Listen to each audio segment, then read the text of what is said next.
When you're writing the first chapter of your book, it can be incredibly difficult to get it just right. But I think these strategies help pave the way. Now, don't feel like you have to include all 9 of these, that's overkill, but you should probably at least include a few because it'll help the readers love your book more. Let's get started with the first one. 1. Include all 3 levels of conflict. Station 11 by Emily St. John Mandel includes all 3 levels of conflict in her very first chapter. 1, there is public conflict, right? This is a problem that afflicts everyone in that entire world because there's a pandemic. A man collapses on the stage right in the middle of the King Lear performance, and the main character Jeevan runs to the stage and starts doing CPR on him. The second type of conflict is internal conflict. Jeevan has been wondering, should I become an EMT or not? And rushing to the stage and doing CPR on that man confirmed for him, yes, this is what I want to do with my life. I want to help other people. And the third conflict that we see here is conflict with others. So we start to see there's fault lines of a relationship. Jeevan has a girlfriend, but she bowed out from coming to the performance, saying that she wasn't feeling well. And we sort of get this sense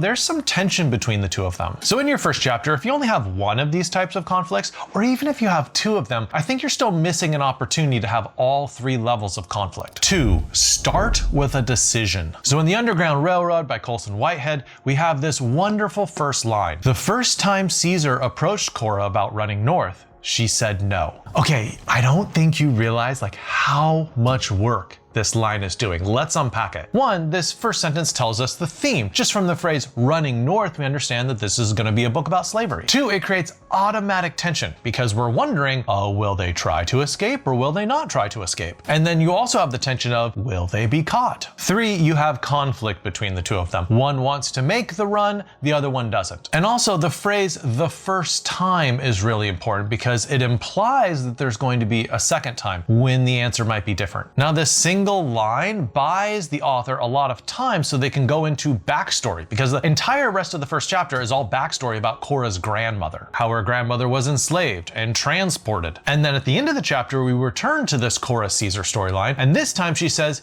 yes, I will try to escape slavery with you. The advantage of starting your book with a firm decision is that you don't have to have a lot of action in the first chapter, but it sets the reader's expectations that action is going to be forthcoming. 3, create mood. So let's look at Cormac McCarthy's The Road, which is a fantastic book for mood creation. So here's the very first chapter of that book, and I just want to focus on how he sets the mood with language that's concerned with darkness. We have the word dark, we have dark again, then we have darkness, then we have gray, then we have dimming, and then we have he looked for light, but there wasn't any light. The lack of light is such an indicator that this book is gonna be a little heavy. I'd also like to point out that the very first sentence of the book establishes the primary relationship of the entire novel, that between a father and a son. Just like the first sentence of The Underground Railroad establishes the relationship between Caesar and Cora. Now, in the rest of the first chapter of The Road, it goes on to continue the mood mainly in terms of danger. So there's a line which explicitly says, this was not a safe place. There's 2 mentions of the pistol, one time when he takes the pistol out of his belt and one time when he props the pistol on top of his shopping cart. And then there's also the mirror that he sets up so he can make sure to look at the road behind him and see whether anybody's sneaking up on him. So a first chapter like this teaches us that we don't have to start with a smash bang action sequence. No, here we have smoldering danger. Here we have signs of future conflict. And hey, if you want to write more than just a first chapter, I'd recommend checking out my novel course, which contains 36 videos walking you through the whole steps of how to write a novel. And the whole course is based on my experience as an editor editing hundreds of novels. And these are novels which were bought by Random House. They have sold more than 100,000 copies, and they've received starred reviews from Kirkus. What I'm trying to say is the techniques work.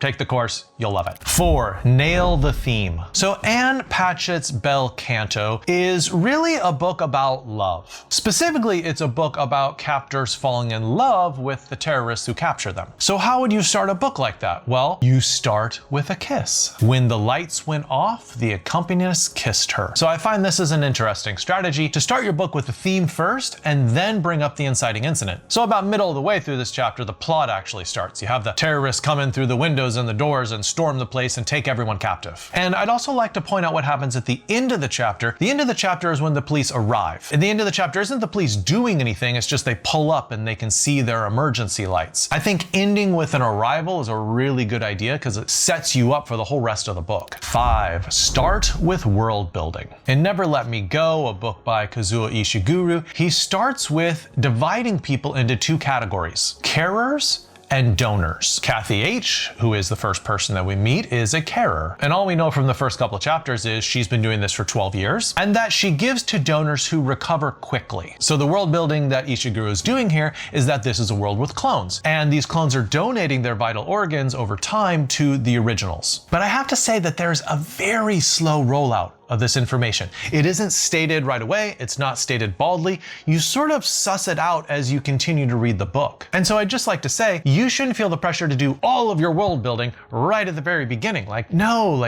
Do it piecemeal, slowly, ease your reader into this world. 6, start quickly. In Jose Saramago's Blindness, we actually find the opposite technique from Ishiguro's Never Let Me Go. He starts off with a bang. So in a book about the whole world going blind, when do you think he might have the very first person go blind? You might think at the end of the first chapter. You might think about chapter number 2, but no, it is the second paragraph. That's right, page 1, second paragraph. There's a character who's driving, he stops at a stoplight, and then he gets out and tells everyone, I've gone blind. And the rest of the chapter is just basically unfolding the natural sequence of events that would happen if someone suddenly went blind. A good Samaritan guides him back to his place and then steals his car. He knocks over a vase and cuts himself on the glass. And then he sees a doctor who says, oh, I've never seen a case like this before. But in general, it is a fantastic idea to try to start your story quickly. 7, start with a mystery. Elena Ferrante's Neapolitan novels are just so good.